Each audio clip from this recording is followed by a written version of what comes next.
Members on this, take your seats. BK, take your seat.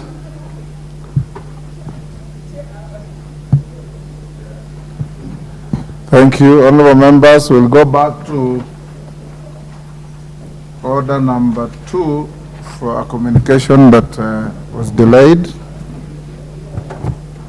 Honorable members, I wish to welcome you back to the House after the short recess, which coincided with the observance of the Easter period for Christians and Ramadan for the Muslims. It is my hope that you are well renewed in your spirits and rejuvenated in your minds to resume transaction of the business of the House for the remainder of the first part of this session. During this period, honorable members, this House is expected to consider various priority businesses, including assessing the suitability of persons nominated for appointment to the positions of ambassadors and high commissioners, ratification of the Kenya-European Union Economic Partnership Agreement, EPAS, consideration of priority bills, as well as the budget-related matters. Instructively, honorable members, it is projected that the National Treasury will submit the budget estimates for the national government for the financial year 2024-25 on or before 30th April 2024. Additionally, honorable members, you will recall that prior to the short recess, the House passed the Division of Revenue Bill 2024 and referred it to the Senate for bicameral consideration. It is therefore expected that the Senate will send the bill back together with the annual count allocation of revenue bill for financial year 2024-25 during this part of the session.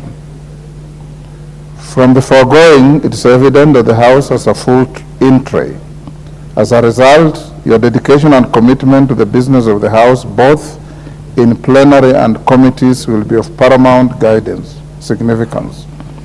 Honorable members, with respect to facilitation of members, the Parliamentary Service Commission is expediting the completion of the BUNGE Tower in order to bridge the deficit in office accommodation for members.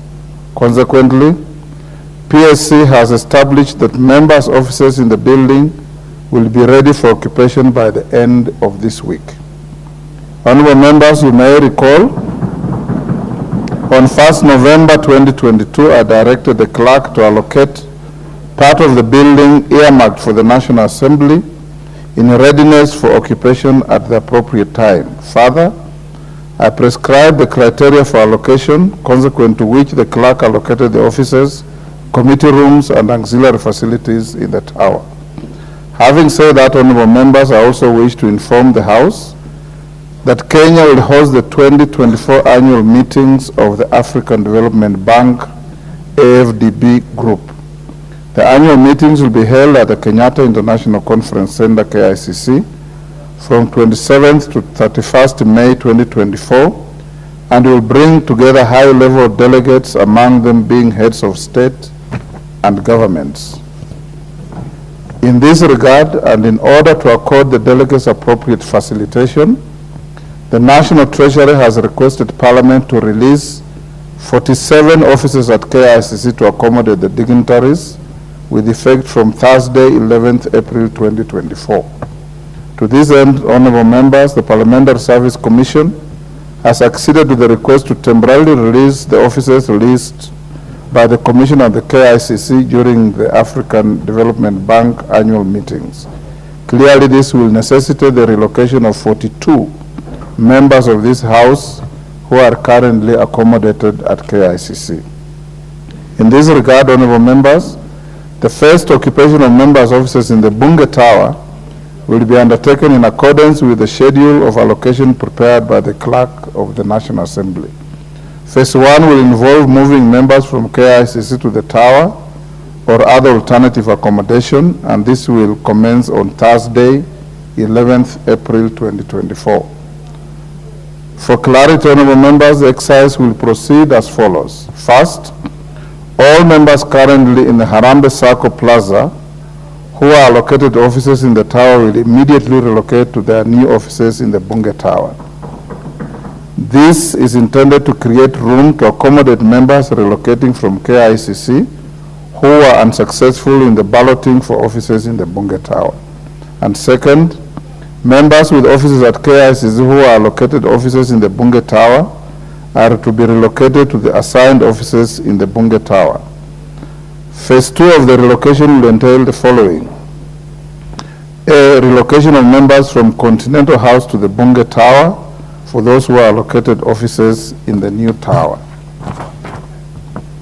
B, relocation of members from leased offices to the Bunge Tower from 1st July 2024 for the case of members who are allocated offices in the tower. And C, allocation of appropriate offices in other buildings within Parliament Square to members moving from Continental House or leased premises who are not allocated offices in the Bunge Tower. Honorable members, the measures stated above are for the convenience of all members and in preparation for the official opening of the Bunge Tower by the head of state later this month. I therefore urge you to cooperate with the Office of the Clerk in order to ensure seamless execution of this important exercise. Finally, honorable members, may I take this opportunity to wish the Muslim community in Parliament and in the entire nation Eid Mubarak. The House is accordingly guided. Thank you.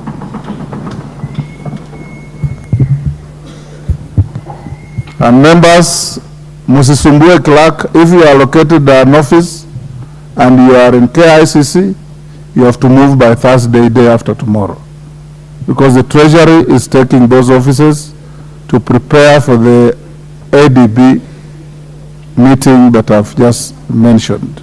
Please cooperate with the Office of the Clerk, and in a very short time to come, Bunge Tower will be opened officially, and we hope to move as many of members from both houses to that tower.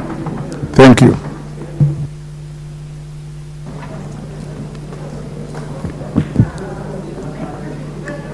Order number 8.